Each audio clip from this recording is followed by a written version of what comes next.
Že tekom faksa sem delala eno raziskovalno nalogo v Litostroj Powerju in so me takoj potem povabili, da bi v bistvu to raziskovalno nalogo razširila v magistrsko nalogo, tako da sem tam ostala še da sem do konca spisala oziroma naredila raziskave za magistrsko nalogo in potem še celo leto delala v Litostroj Powerju.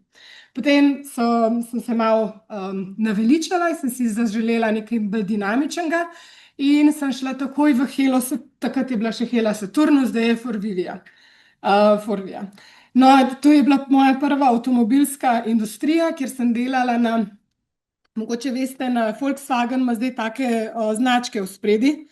Prej so imeli prav Volkswagen znak, zdaj imajo pa plastične značke in v bistvu je ozadje LiDAR, ki pač skrbi za aktivni tempomat. No, jaz sem delala na proizvodni liniji, ko smo proizvajali te značke, od brizganja plastika do lepljenja črnega znaka, do nabrizgavanja te srebrne snovi vmes.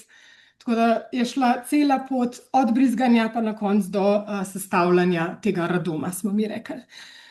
Potem sem si vzela eno leto pavzo, sem šla malo potovati in takoj, ko sem in jaz sem mislila, da bo to konec sveta zame, da jaz zdaj končam delati, neham delati v Heli Saturnus in da, ko bom prišla nazaj, ne bom vedela, kam naprej. Takoj, ko sem prišla nazaj, sem poklicala, če imajo še delovno mesto zame in seveda so ga imeli.